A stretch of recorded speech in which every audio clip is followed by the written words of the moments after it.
I'm so happy that you have made time in your schedule to chat with me. I have to say, if anybody doesn't know Nick, he is a director of customer support who is on a mission to make work feel better. And I know it's true. It's not just like talk, because I've worked with you and I know you legitimately have that care and that concern. And, it's not something to take for granted in every single corporation. It's not something to take for granted in every, scale up or tech giant, that there is going to be a key leader or a senior person who really has that heart and who really has that care about people. So I like to spotlight people who do. And thank you for being that person today for me. I really appreciate it. Yeah, that's very kind, and I'll try not to cry. But no, I like to be honest with people. And when things are good, when I see people doing good things, I want to be honest about that as well. Because we have to encourage each other to try to keep going and have to encourage each other to do better.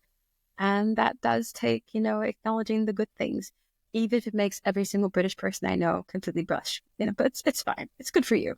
Keeps the blood flowing, right? Fantastic. Yes, no, I'm very good at it. It's been something I've been able to do since my very early teens, and I think I've perfected it now. Very good. Well, you've also perfected, I think, integrating empathy and care into what you do. And like I said, you are leading customer support, that's not the easiest of functions within a company, especially these days. I might even just want to catch up a little bit in terms of like, how is the world of customer support going right now? Because from AI, everything to outsourcing and such, what is the world of customer support even like these days? Well, I mean, I work in a bit of a bubble in the tech industry, so customer support over the years has changed fairly significantly. And when I first started working in support back in, I think it was about 1990, the concept of outsourcing, I think, was only just starting. So it was very much, everything was managed by the organizations. There was certainly, when I started at Microsoft, we didn't even have a customer relationship management tool or anything. So we used to make notes of people's calls in a little notebook, and then maybe back to them, maybe not. Yeah, it was really random. And so over the years, it's changed dramatically. It's got a lot more professionals, a lot more data. We know a lot more about the customers in a way that allows us to personalize the experiences better. I think in terms of what's going really well, or what's going to go really well, I really am quite excited about the use of AI to help customers self-help, to allow them to not have to get on the phone or do a chat, and actually just sort of talk them through support process. And also then capture that data so they can resolve the problems before they happen, so they can preempt problems, make products and services better. I think that's really good. I think the slight concern I've got about customer support is we are increasingly being quite personalized, which I think is sort of double-edged. On the one hand, it's great in some aspects, but in other aspects, there's the element that says, we're going to look at your lifetime value. And then based on that lifetime value, you're going to get maybe better service. Well, not maybe, you will get better service because we think you're more valuable. Seeing that come through in more and more of the research and more of the conversations I have with people, because the data is available, we can see how valuable customers are. So that kind of makes sense. It does make sense from an organization point of view. You're talking about making sure that you limit the attrition from valuable customers. You maximize their longevity. All of that is good. But there is definitely a risk in terms of, if I think about my background in consumer support, consumers don't necessarily have high lifetime value. That's where we really need to make sure that we're not providing poor service that then leads to increased service and product, which is definitely a risk. Actually, my thought was, isn't that kind of a self-fulfilling prophecy? So if you say they don't have a lot of value and you give them poor support and they have a poor experience and thus they don't use your product as much, well, then won't they not have a, high lifetime value in some way, in part because of that, Yeah, it depends on your definition of poor support. I don't think that there aren't, I can't think of any examples where people go out of their way to provide poor support. They probably feel as a consumer. Most organizations are trying to do their best to solve the customer's issue as quickly as possible. Unfortunately, a lot of the time as inexpensively as possible. And so that means we end up with some fairly difficult and slightly dysfunctional numbers. So things like, how quickly can we get through this support incident? How do we make sure that we minimize the cost to the organization? And we don't think about things like follow-on issues. How do we solve the problem so the customer then doesn't have to come back at a later date when it's predictable?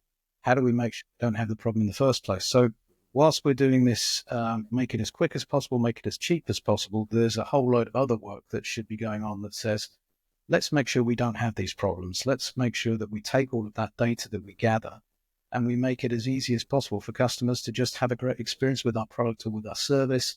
And if they don't, let's ensure that we do something about it so that other customers don't struggle with the same issue. And I think most organizations try to do that. That it's just about how successful they are with that and how focused they are on the next service release or the next product or whatever it is compared to stuff that might be considered old or legacy. And really, we want customers to move on. So I wonder how much enthusiasm there is for improving an old product or service versus, well, let's just move them on to the new one. So that's something that certainly the organizations need to decide. So there are those decisions that happen in the background, and when that doesn't necessarily mesh with what the customer wants or how they would like to experience things, you have to be the intermediary. I wonder, for the people who get put into that position of trying to be that in between, how do you make certain that they are empowered to be able to give that care and to be cared for themselves as well, if they're kind of wedged in between that situation? Yeah, I know, and I've experienced a lot of examples where that isn't the case, where we have support people really staying within very strict guidelines, and they're unable to go outside of that, and they aren't really empowered. And that's a real challenge. And I think it comes down to leadership and how leadership actually does that whole piece around making sure that people really understand their purpose and they really have autonomy with some guardrails. Obviously we want to make sure that people don't have just like a complete open book to do anything they want within reason, because that's just the Wild West. You don't believe in complete freedom? Is that what you're saying here? What is that, Nick? I think I'd like to, but if you get really good purpose where you say, this is what we're all about. So, for example, one of the things I'm really working on at the moment is how do we make support feel easier for the people that are doing the support? And so that kind of overarching purpose allows you to make better decisions that always align with that. I think the problem with support when you empower people is it comes back to the money. What are you going to allow people to do? How much can they personally invest to solve a problem? And that's where it can be quite problematic, because then you end up with layers of escalations and different levels of approval. And I think I'm sure there are examples of organizations that do that really well, where they say, look, as the frontline customer support, the more we can empower you to solve this customer's problem, the better. The customer doesn't want to be passed around. They don't want to have to speak to different people.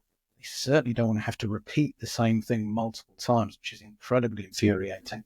So if that first person can take full ownership and see them through to resolution, that's wonderful. So I think I am a big fan of having complete autonomy, but I think you need the guardrails. So you just to make sure that you're not just making huge decisions without any consequence, if you like, because we can have people just refunding all the time, and that doesn't actually solve a problem. It will make the customer feel good at the time, but it won't really do much about the overarching problem there and fixing it in the future.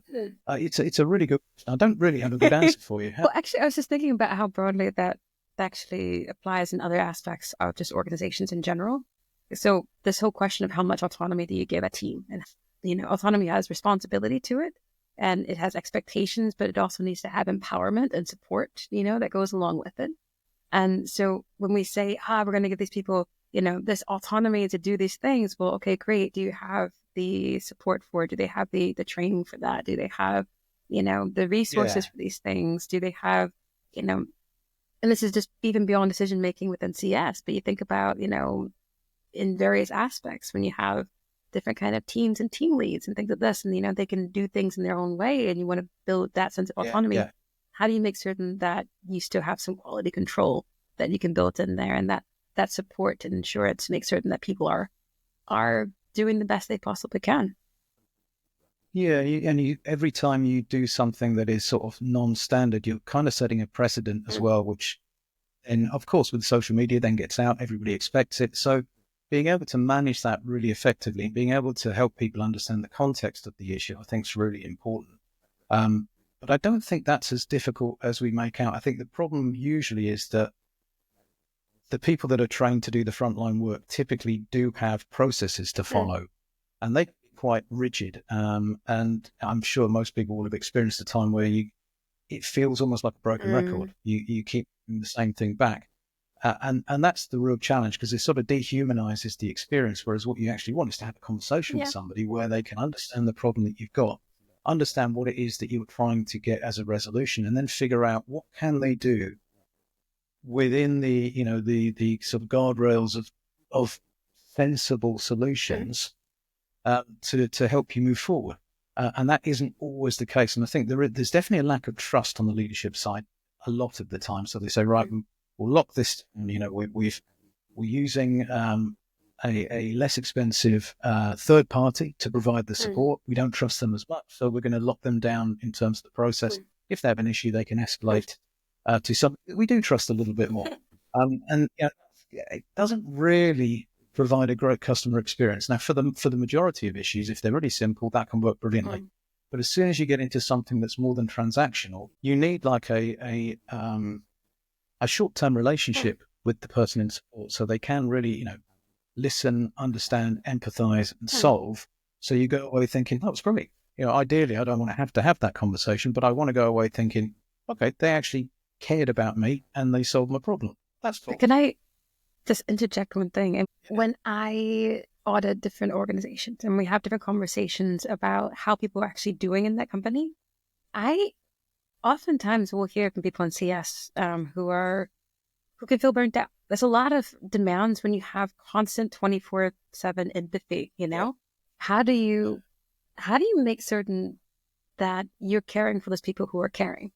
Yeah, I think some of the stuff starts, if I think about the kind of cultures that can lead to that burnout, it often starts with kind of good intent around, okay, how do we make sure that we're really efficient? Again, CS is often seen as a cost. And so the sort of typical view from maybe the C-suite is, how do we minimize the cost to serve our customers so we can, obviously generate more wealth and do more product and selling and so on.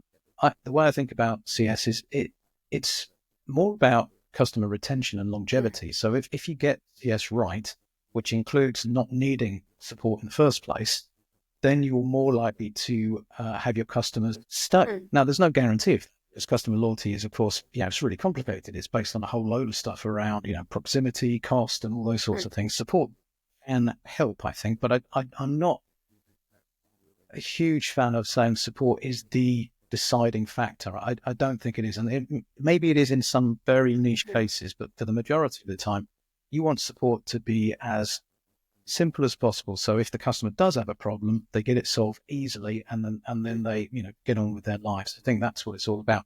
Now, again, when you think about trying to reduce the cost of support, that usually comes down to productivity. And so you end up with very typical support metrics like, well, how many cases or how many customers are you going to handle in a day? And that typically gets cranked and cranked and cranked to the point where it's just a numbers game. And so if you're a support agent, if you like, and you're looking at, okay, I've got to speak to 40 customers today, that's a treadmill. That you're not obsessing about quality there, you are just obsessing about getting through that 40 customers. And so I think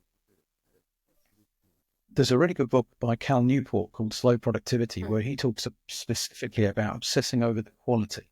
And I love that. And I think from a support perspective, obsessing over the quality, obsessing over how do I get this customer that I'm talking to up and running again, or how do I solve their problem in a way that is sustainable? They're not going to have that again in the future.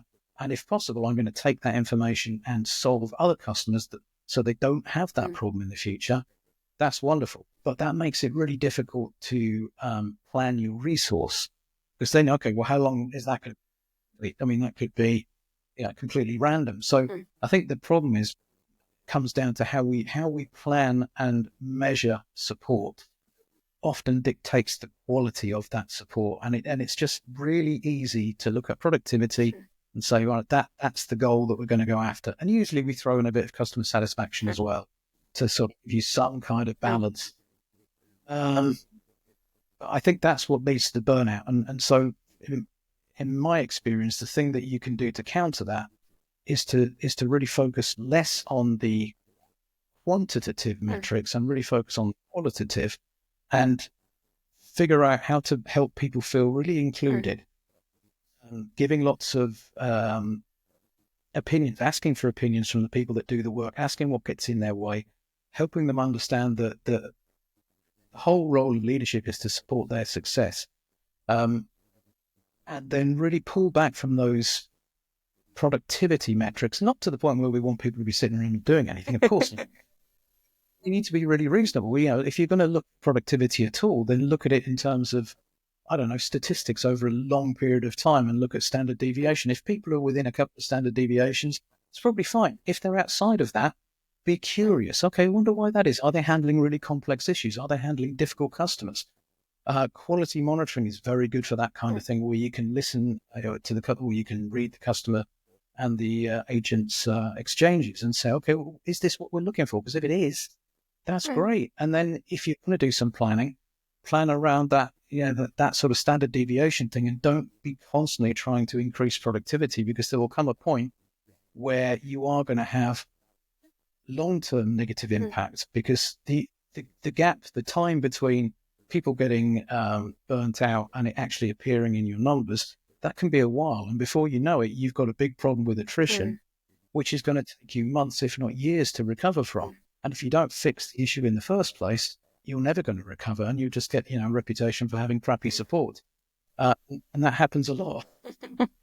It's actually interesting. One of the other things I'll hear from that department, if you look through the data and such, a lot of people might say they have a trouble with growth in that field. So they might start off in customer support, and they feel that it's really hard to grow from there within the organization, or even, within their role sometimes there. How do you think that can be countered? One of the things that I've done a lot of recently, I say recently, it's actually probably like 10 years. It's just I'm proper old, so it feels recent. To understand that everybody, it's obvious, but everybody is completely unique. Everybody has a completely unique set of strengths, ambitions, challenges. And so when I think about developing people, regardless of what role they're in, the first thing to do is get to know them, get to understand, okay, what matters to them? What matters to them right now? What do they care about? What's in their ambitions? What do they want to achieve?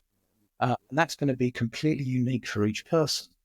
Once you know what they're really good at and what they want to achieve, then you can start figuring out collectively, okay, what can we do about that? Where it makes sense for you to, spend some time for you to grow some skills? What is that within the role? Is that outside of the role? Is it with another department? Just support people to the point where they know you care about their ambitions. And the sort of the return on that is, of course, they feel far more engaged and they will do better work whilst they're working with you.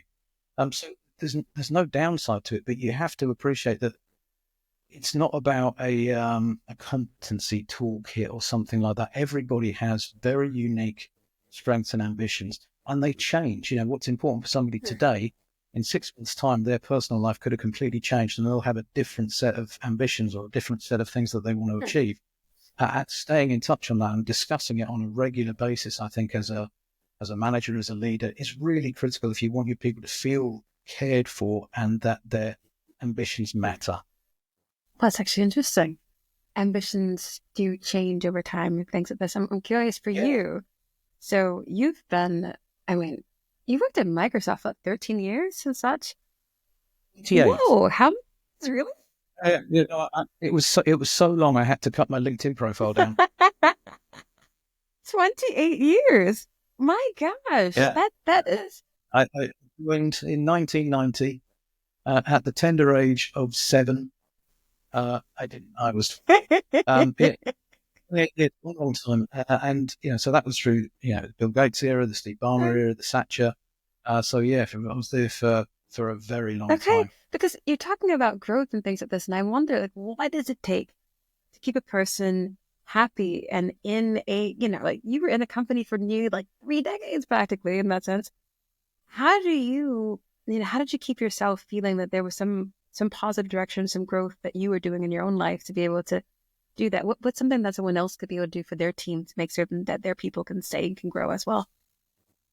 I think my longevity was a result of an alarming lack of imagination and a tremendously overdeveloped amygdala. I was very concerned about risk, and I was quite comfortable most of the time. I enjoyed. I've never been that ambitious. That's probably got to do with it. I'm ambitious for the people that I work with and for the teams I work in, but I've always been acutely conscious of the fact that I want to have a very good personal life. I want to spend time with my family, with friends.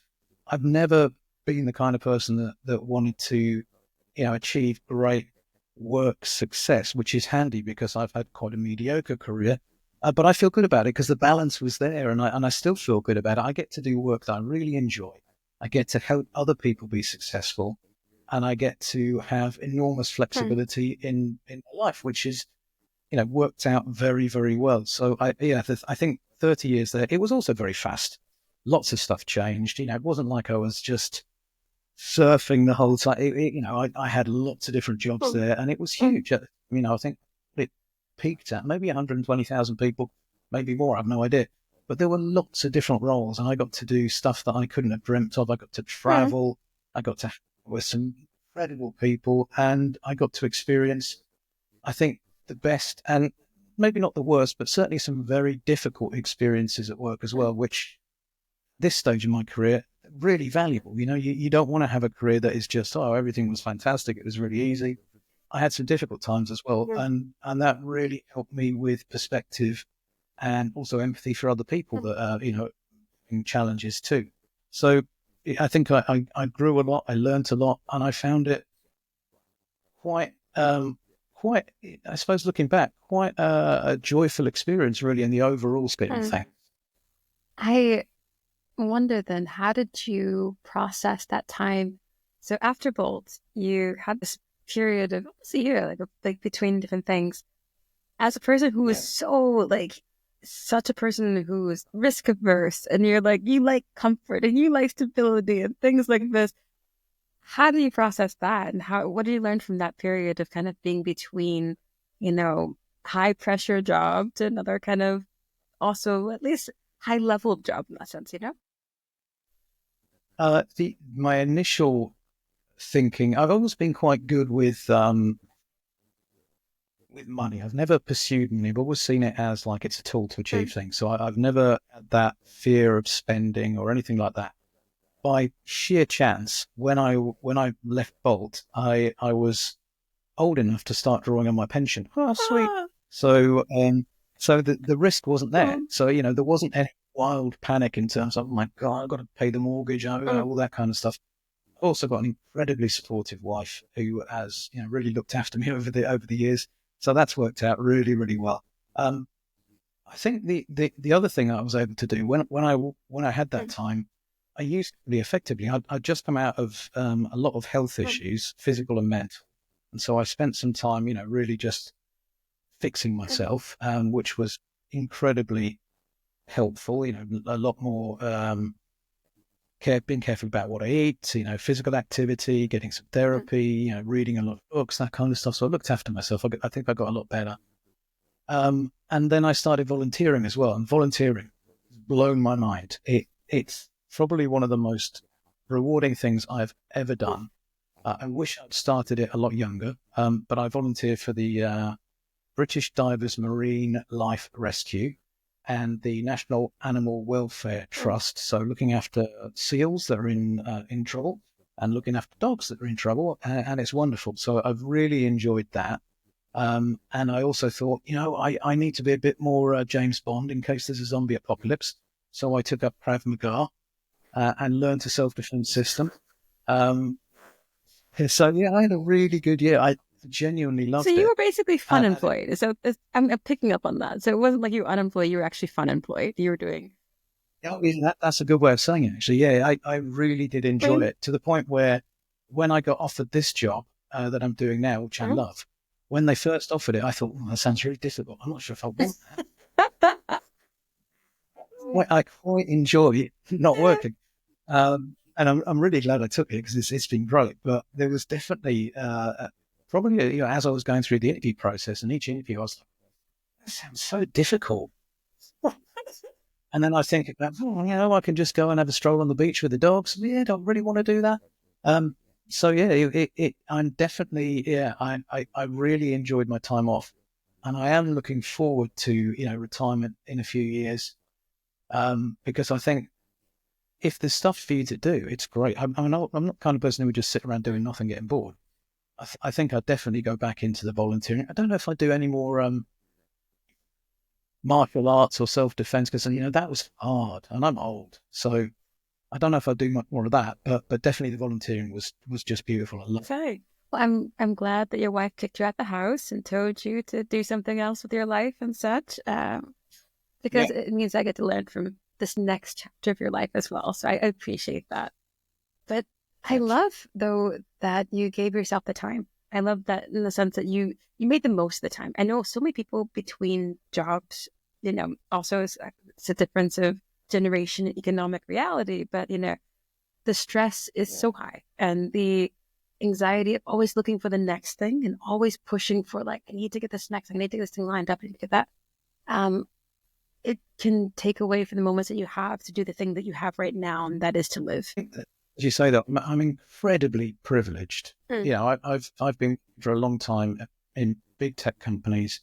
I did very well financially. I'm a fat old white man in a tech company. There's no choice about it. I've won the lottery, so it was never going to be that difficult. I think the year off, I mean, it wasn't really a choice of taking a year. That's just how long it took to find something else.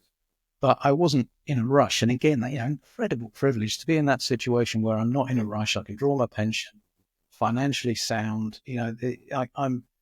I'm certainly very aware of how lucky I am. And I've enjoyed that. I can see people in different situations that would be incredibly stressful. It just wasn't for me. Yeah. I'm noticing in your background you have a sign that says, "I'm happy. I hope you're happy too." So, like, that is yeah. So you're about living that life and enjoying the joy that you have at this moment. I appreciate that. It's Yeah, I'm not sure my wife would agree, but yeah, I like to be. Yes, all the different sides. But yeah, I think it's we're here for such a short period of time. We get a little blink of an eye to try and enjoy what we do, spend time with the people that you love. There's another book that I read that was very impactful for me. It was Dan Pink. I think it was called The Power of Regret.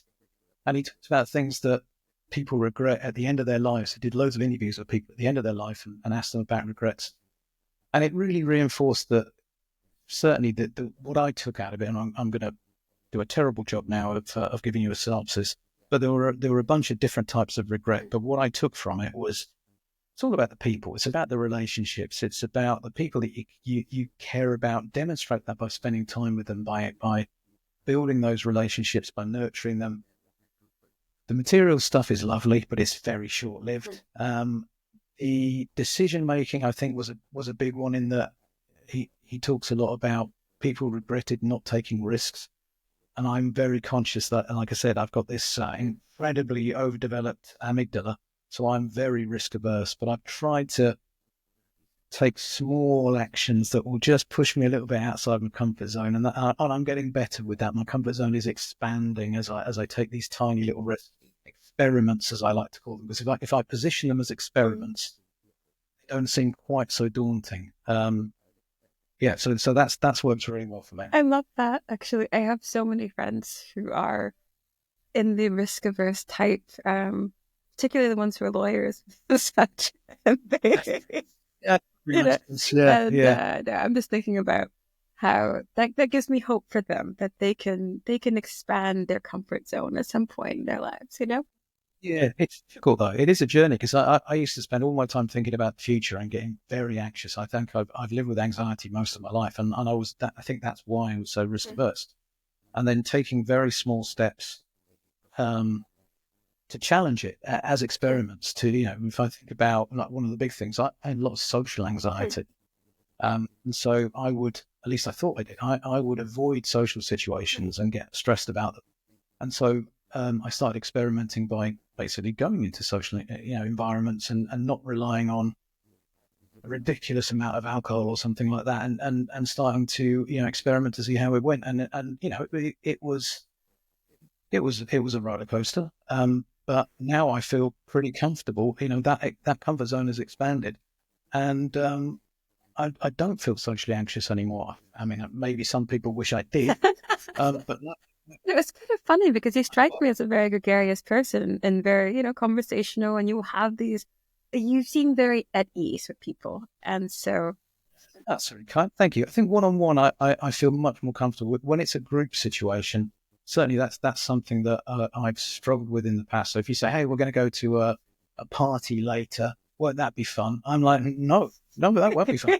I can already feel a migraine coming on, and I think I might have to take to my bed straight away. Whereas now I'd be like, oh, yeah, I'll not feel anxious about it. I'll go along, and I'm also very comfortable saying, okay, I'm done now. I'm going home. which is good. I think there's so many. I mean, I'm in Finland, and in here it's a very strong drinking culture and such, and there's certain kind of things that are very ingrained into a lot of even like the professional social life in that sense. Um, and it's been an interesting thing trying to navigate my own space to be able to be like, well, you know what? No, not everything's for me. Like, it's okay. Like, that's not for me. It's actually the reason why I don't live in the UK, I'm pretty sure. Like, I couldn't navigate the social scene being like a dry person. But yeah, it's a thing where you have to, at least respect yourself and understand that what are the things that you need, what are the things that you're comfortable with, and what are the boundaries of your comfort that you want to expand, and what are the boundaries that you want to maintain for yourself. And that's a learning. It's a constant learning. Yeah, I think you're right. I think the problem I had, and I don't know if this is true for, because clearly I'm not a psychologist, but I do think that because I was so risk averse, my comfort zone was shrunk. I think that's the problem with living within your comfort zone. It tends to get smaller, and that worries me. And so I think, again, positioning things as experiments. I'm going to see what happens. I'm going to try this thing that I wouldn't normally do and see what happens. No, don't get me wrong. I'm not doing bungee jumps. But I am trying, small, experiments here and there, which are just making sure that I'm continuing to grow as a person. Now, in terms of growth intellectually, that's easy because there's everything's available now. You can learn every day and love that. But as a person, putting yourself into slightly uncomfortable situations is incredibly empowering once you can get over that inertia of going, I really don't want to do this. So I try to do that. I haven't nailed it yet, but it's just something that I I'm can thinking, keep. have I pushed you into a slightly uncomfortable point, Mickey? When you first invited me, I was like, hell no. What is she thinking? Has she not remember anything about me? Has she been drinking heavily or smoking something? This is absolute mad. And then again, I chatted with my guru, my wife, and I think I'd love to catch up with her and see how she's getting on, have a chat, and that could be fun. And it's also outside my comfort zone, so I should probably do it. Because what's the worst case? I mean, it's just dreadful. In which case, you can delete. This is true. You have that power. There's nothing really there's nothing really wrong.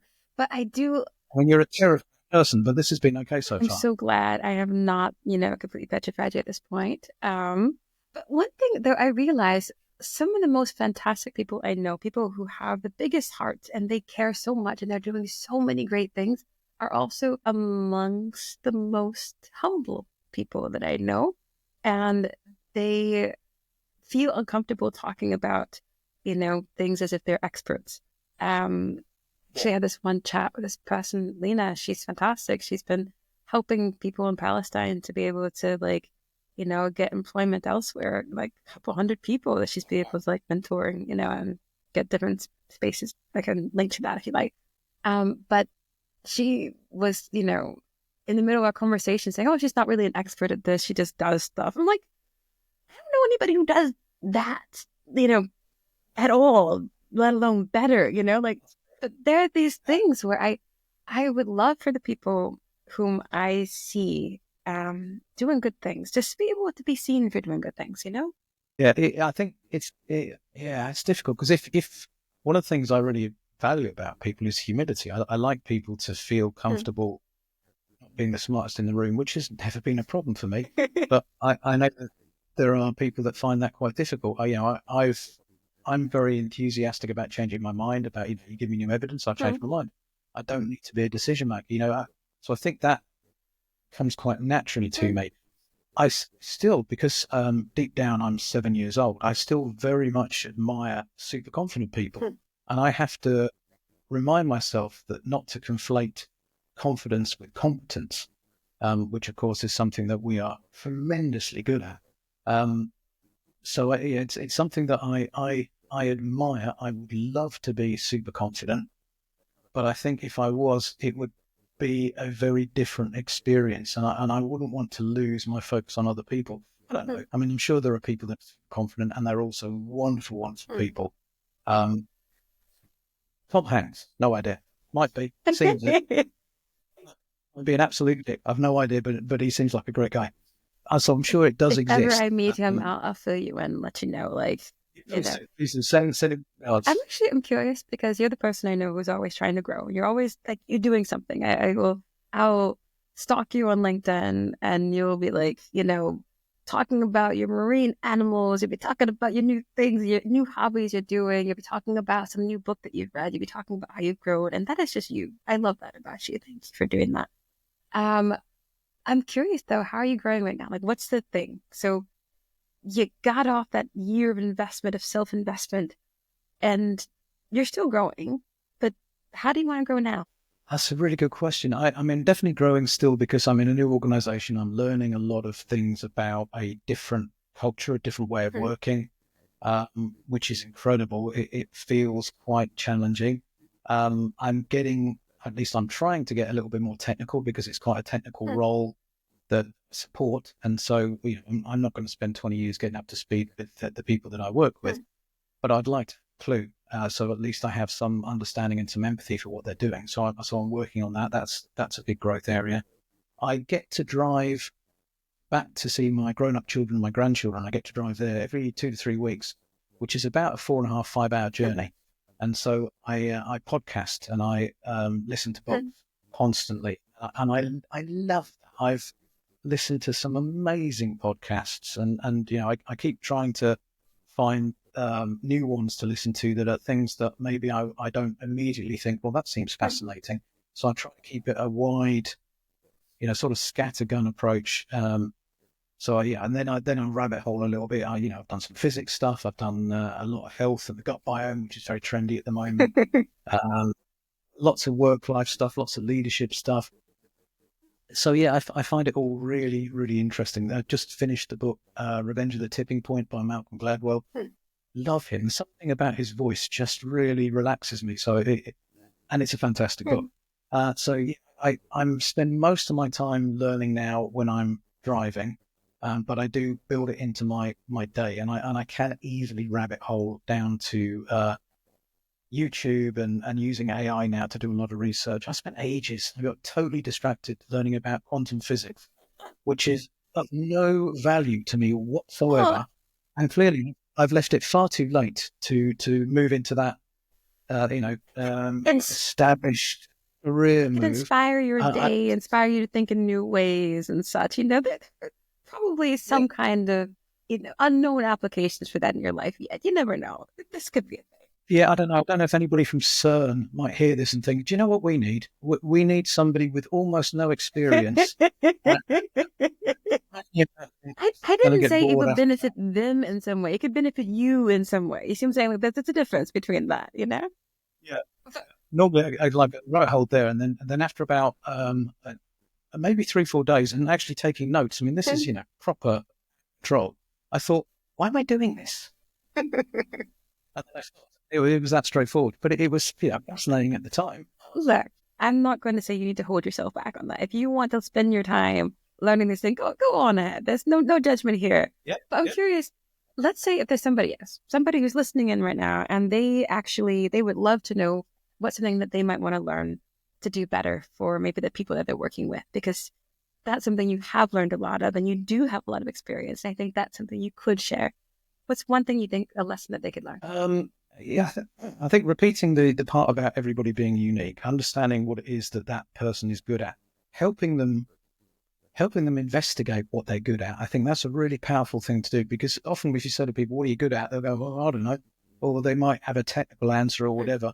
But I think trying to get a little bit closer to what's the kind of work that you really like? What's the kind of work that when you're doing, time flies by, that you enjoy, you find joy in that work. There's Marcus Buckingham, I think, is the researcher that I've read a lot of his stuff recently. He's really good. He talks about finding red threads, stuff that you enjoy that brings massive fulfillment into your day. I think if you can help people identify those things and then find that crossover with what does the business need, how can we, take advantage of that? I think that's incredible. Also, finding out what people really don't like and helping them do less of that. I think often we think about any role as a set of competencies, and realistically, nobody wants the full set of competencies, because that means you're sort of guaranteeing mediocrity and quite poorness in some of those areas, and you're not really paying attention to the things that you're really good at. And if you think about anybody in any profession, the people at the top of their game, they don't tend to be all-rounders. They tend to be particularly good in a number of areas. So I'm a big fan of that. So I'd say, as a leader, if you can help your people understand and unlock what it is that they have the most potential in, the things that they care about, the things that they can really lose themselves in, that's going to be great. Because if people are doing work they love, do incredible things. They can collaborate way more openly. They can experiment without fear. They can iterate. Whereas if you give people stuff that they don't like, if people have to focus on the stuff they don't like, they'll get through it. They'll maybe learn how to mitigate a little bit, but it's miserable work. So focus people on stuff they enjoy. Help them align that with what the business needs. And if you can't find that alignment, help them find a job where it does align. And don't be afraid to let people go and help them have a better career, a better life. Your job isn't to hold people back. It's to help people flourish. You know what? I like how I've seen you flourish in this conversation. Also, like in general, I haven't seen you in a while. And I love that you've got this joy radiating from you these days and such. And you seem like you're in a very healthy place. And I love that for you. You learned a lot, I think. You learned a lot about yourself. And, you push yourself out of your comfort zone to even have this conversation. Here's something I want to push you out of your comfort zone on. Your wife said that you had, a questionable sense of humor in the sense. She doubted that. But this is your chance to prove her wrong. If you had a go-to dad joke, or something that you think will actually land, this is your moment to break it out, Oh, no, my go-to dad joke. Actually, I heard this whilst I was probably rabbit holing on TikTok, which of course was where I spend most of my time these days. It was, why does David Hasselhoff now just go by the name The Hoff? It's a lot less hassle. All right, so look at that. See, look. I don't think that is going to impress my wife at all. In fact, I know it didn't because I told her it. Okay, well, this is where you can start fostering learning in the people in your life. You see what I'm saying? This is that learning, that growth journey. You can support that even at home. So this is my encouragement to you, is to take that mentality from work, apply that to your home life as well. Okay? Right. Okay. I will. Indeed. Yeah. Indeed. Yes. But you know what, I just want to say thank you for your time and thank you for sharing and for keeping up what I think is a very important thing, which is centering humanity and empathy in the work that you do. So. Oh, thank you. That's very kind. Have I run out of time? Oh, you know what? For you, there can be more time. How about that? Well, I like that because I am genuinely interested. Well, culture versus diversity. The thing that bothers me about culture, experienced a lot of it, is that you don't want to have a monoculture. How do you think about culture versus diversity, including people who don't necessarily share your values? That can be quite powerful. Well, there is a difference between a company and a society. Okay. Yeah. And so a society, we are all here. There is a broader range of diversity that you are going to have. But a company is something that is a purpose-driven thing. It exists for a reason, and it has a Yep. mission that it's trying to be able to solve, right? Yeah. I think because of that, there is going to be some limits to the diversity that you're going to have within a company, because it does have to be aligned, once again, to some degree with the mission that it exists for, right? Yeah. And you are going to have a lot of diversity in that. So the people that you're going to need, the people that you're going to be serving, the people that you're going to be reaching and impacting, you need to make sure you respect that diversity, of course. But there still has to be some alignment in terms of, what are the things that you are actually trying to accomplish? And, Yeah. and if there is a way that you said, for us, we exist to accomplish it in a particular way, if that's what you set out as a company, then that is something that you will need to have a certain degree of alignment on. Let me give you an Uh, example. Let's say I'm running Nick's Coffee uh, Emporium, and our goal is to make coffee that blows people's hair off. Yeah. How? I mean, I'm trying to think what kind of limits on diversity would that give us? I uh, mean, other than people make like uh. coffee, you know, is there a limit on that? I don't. But let's say it comes down to also, is you think about how a culture is defined by the how of what you're trying to accomplish, right? So it's not the what of what you're Yeah. trying to accomplish, it's the how of it. And let's say if you define in your business and as a company, we're going to do this, but our value proposition, the thing that's going to make us unique, is that we are going to be that company that cares, or we're going to be the one that makes certain that we can listen to our customers and we really get, like, we can nail down exactly what they need. We cater specifically to them. Maybe your unique thing about your company is that you said that you wanted to make sure that everybody could feel comfortable in your place at Nick's Coffee Emporium. Whatever you said about your how of that, what you want to be this fantastic company that's, that sells coffee, great. But the how of it, that's going to shape a lot of the culture. So let's say if you said you wanted everybody to feel comfortable there, beautiful, great. That means you're now, as a cultural value, you're going to have to listen to all kinds of people and make certain that you understand, what it takes for different groups of people to be comfortable. If you said that you want to be, this company where we can meet all these unique needs, and we can have, we have all the different flavors in the world and such, or whatever. If that's what your unique angle to it was, well, then great. That means you're going to have to build in diversity to understand the different tastes that people have.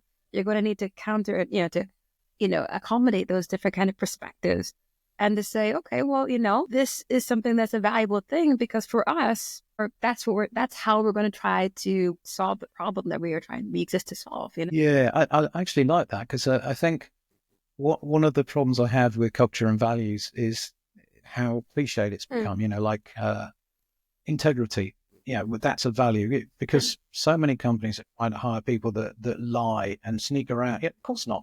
It's a stupid value. Everybody, you need to say it out loud. But I like that thing about, if we are, I think we want everybody to feel comfortable, then by definition, you wouldn't necessarily go out and hire people that make everything awkward. There you have it. Yes. No, I like that. I like that. So yeah, so I think what I'm trying to, yeah, okay. So I was thinking more in the cliche terms, but that's a very nice example. Probably because I've experienced more of the cliche terms. Our values are integrity, honesty, and and until it's shareholder value, in which case then we don't mind.